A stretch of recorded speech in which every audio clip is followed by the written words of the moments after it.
ओम श्री गणेशाय नमः।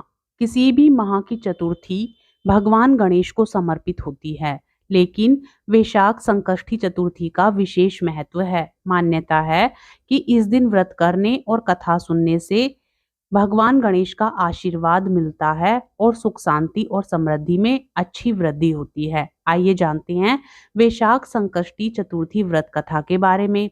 वैशाख संकष्टी चतुर्थी में वक्रतुंड गणेश जी की पूजा की जाती है। गणेश जी के सभी स्वरूपों में वक्रतुंड गणेश जल्दी कृपा करते हैं और भक्तों पर अपना आशीर्वाद बनाए रखते हैं। इस दिन कमलगट्टे के हलवे का भगवान गणेश को भोग लगाना चाहिए और सेवन करना चाहिए। व्रत में 108 बार मंत्र का जाप करना चाहिए। वक्रतुंड महाकाय सूर्य कोटि समप्रभा निर्विघ्नं कुरु मे देव सर्व कार्यसु सर्वदा। वैशाख संकष्टी गणेश चतुर्थी व्रत कथा सुनने से पहले आप हाथ में कुछ अक्षत ले लें। कथा के अनुसार भगवान कृष्ण युधिष्ठिर को इस व्रत की महानता के बारे में बताते हुए कहते हैं कि प्राचीन काल में रंती देव नामक प्रतापी राजा थे।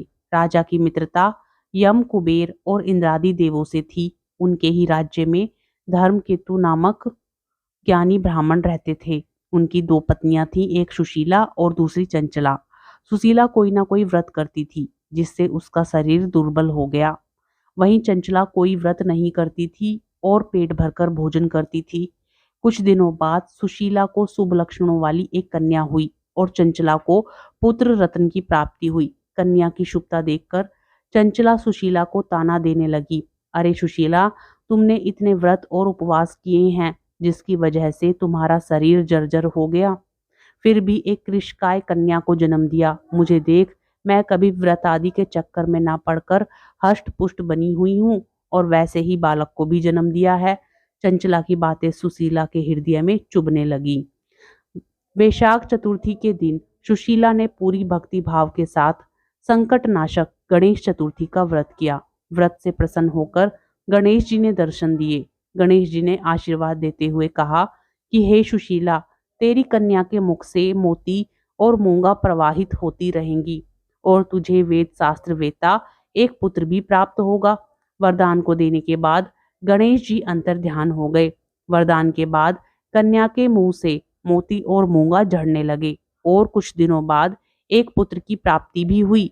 उसके कुछ दिनों बाद ही धर्मकेतु का स्वर्गवास हो गया और उनकी मृत्यु के उपरांत चंचला घर का पूरा धन लेकर दूसरे घर में जाकर रहने लगी।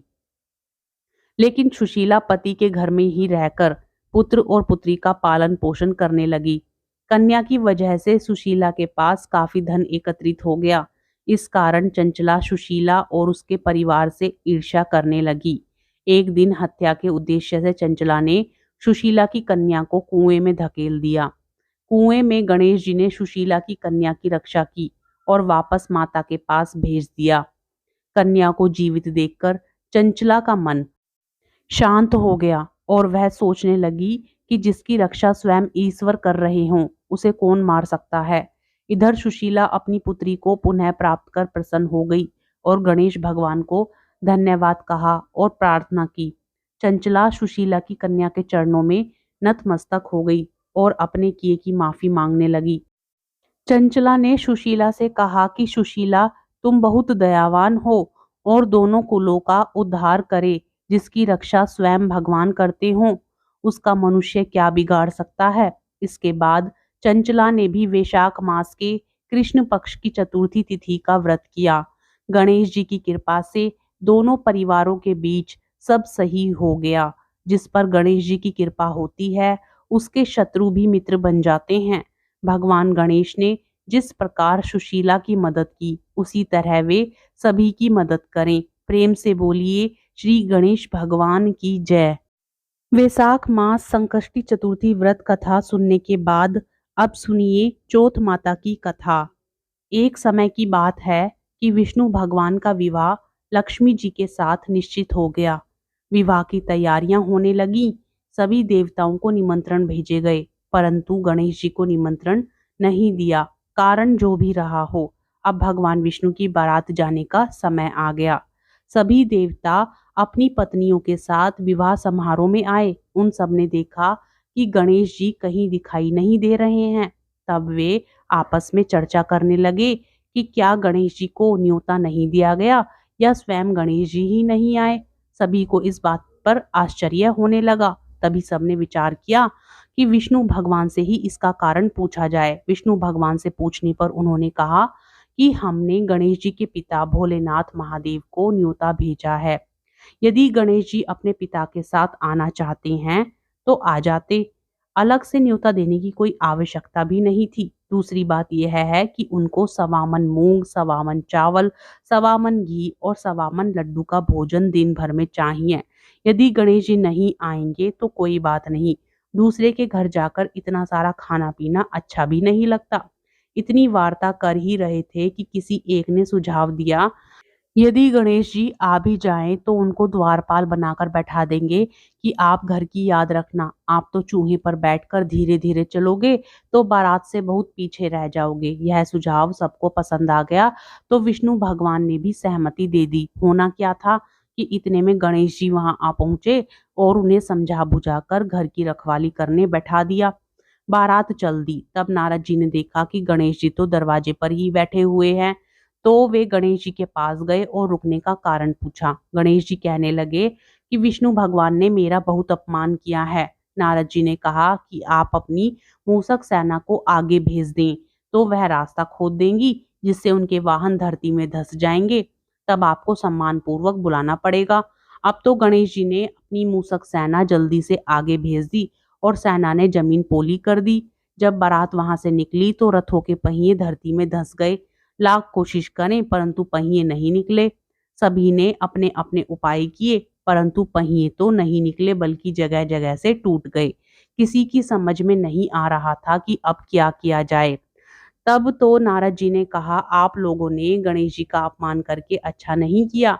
यदि उन्हें मनाकर लाया जाए तो आपके कार्य सिद्ध हो सकते हैं और यह संकट टल सकता है। शंकर भगवान ने अपने दूत नंदी को भेजा और वे गणेश जी को लेकर आए। गणेश जी का आदर सम्मान के साथ पूजन किया।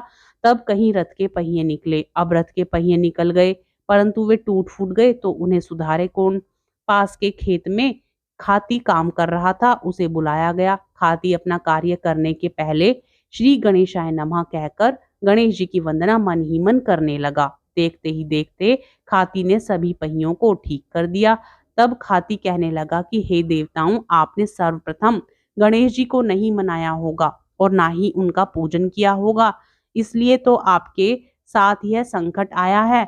हम तो मूर्ख अज्ञानी हैं, फिर भी पहले गणेश जी को पूजते हैं, उनका ध्यान करते हैं। आप लोग तो देवतागण हैं, फिर भी आप गणेश जी को कैसे भूल गए। अब आप लोग भगवान श्री गणेश की जय बोलकर जाएं तो आपके सब काम बन जाएंगे और कोई संकट भी नहीं आएगा।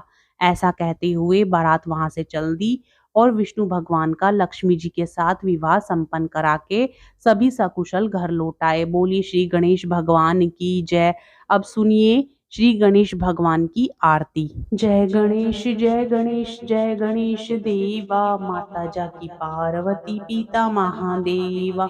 एक दंत दयावंत चार भुजाधारी, माथे सिंदूर सोहे मूसक की सवारी।